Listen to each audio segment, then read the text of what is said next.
Hello, ഈശ്വംശിഹായിക്ക് സ്തുതിയായിരിക്കട്ടെ. ഞാനൊരു ചോദ്യം ചോദിക്കട്ടെ, വിഷമം വിചാരിക്കരുത് കേട്ടോ. നിങ്ങൾ ഒരു കൊലപാതകിയാണോ? ഉത്തരം അല്ല എന്ന് തന്നെ ആകട്ടെ. ഈ ദിവസങ്ങളിലൊക്കെ സോഷ്യൽ മീഡിയകളിലൂടെ നമ്മൾ കണ്ട ഒരു വാർത്തയുണ്ട്. ഒരു ബസ് യാത്ര, അതിനോട് അനുബന്ധിച്ച് നടന്ന വേദനാജനകമായ ചില കാര്യങ്ങൾ, ഒരു സഹോദരൻ്റെ ഹൃദയം ഭേദിക്കുന്ന രീതിയിലുള്ള വേർപാട്, ആ സഹോദരൻ്റെ അമ്മയുടെ ചങ്കുപൊട്ടിയുള്ള കരച്ചിൽ, അച്ഛൻ്റെ അടക്കിപ്പിടിച്ച വേദന, ഇതൊക്കെ കണ്ടിട്ടും നമുക്കെങ്ങനെ സമാധാനത്തിലായിരിക്കാൻ പറ്റും അല്ലേ? പറഞ്ഞു വന്നത് ദീപക് എന്ന സഹോദരൻ്റെ കാര്യത്തെക്കുറിച്ചാണ്.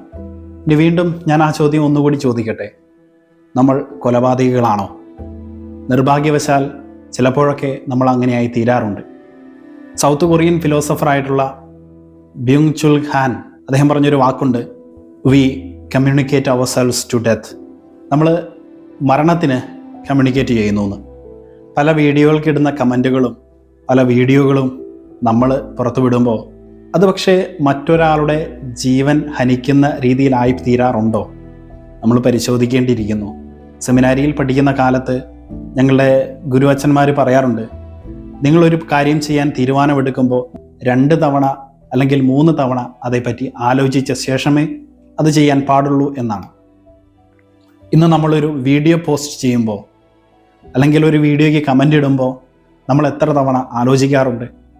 ഒരു റീച്ചിന് വേണ്ടിയോ അല്ലെങ്കിൽ ഒരു അപ്രീസിയേഷന് വേണ്ടിയോ നമ്മൾ വീഡിയോ ചെയ്യുമ്പോൾ നമ്മൾ ഓർക്കണം, അതിന് പിന്നിൽ സങ്കടപ്പെടുന്ന ഒത്തിരിയേറെ മനുഷ്യരുണ്ടാകുമെന്ന്. സമൂഹത്തിലെ കാര്യങ്ങൾക്കെതിരെ നമ്മൾ പ്രതികരിക്കണം. നമുക്കെതിരെ ഉണ്ടാകുന്ന തിന്മകൾക്ക് നമ്മൾ നിന്നു കൊടുക്കാനും പാടില്ല. പക്ഷേ ഉടനെ പ്രതികരിക്കുന്നതിന് മുമ്പ് ആരോടാണോ പ്രതികരിക്കുന്നത് ആ മനുഷ്യനും ഒരു വ്യക്തിത്വമുണ്ടെന്നും ഒരു കുടുംബമുണ്ടെന്നും ഒക്കെ നമ്മൾ മറന്നു പോകരുത്. പൗലോസ്ലീഹ ഇങ്ങനെ പറയുന്നുണ്ട്, സ്നേഹിക്കുക എന്നതൊഴികെ നിങ്ങൾക്ക് ആരോടും ഒരു കടപ്പാടും ഉണ്ടായിരിക്കരുത് എന്ന്. സ്നേഹമായിരിക്കട്ടെ നമ്മുടെ ഉള്ളിലൊക്കെ ഉള്ള വികാരം, അത് പ്രതികരിക്കുന്നതിലായാലും സപ്പോർട്ട് ചെയ്യുന്നതിലായാലും. വീണ്ടും ഈ ചോദ്യം നമ്മളെ അലട്ടിക്കൊണ്ടിരിക്കട്ടെ, നമ്മൾ കൊലപാതകികളാണോ? ആവാതിരിക്കട്ടെ. നമ്മുടെ നോട്ടം കൊണ്ടോ വാക്കുകൊണ്ടോ പ്രവൃത്തി കൊണ്ടോ ഈവൻ നമ്മുടെ പുഞ്ചിരി കൊണ്ട് പോലും ആരും വേദനിക്കാനിടയാകാതിരിക്കട്ടെ. ആരുടെയും സൽപ്പേര് കളങ്കപ്പെടാതിരിക്കട്ടെ.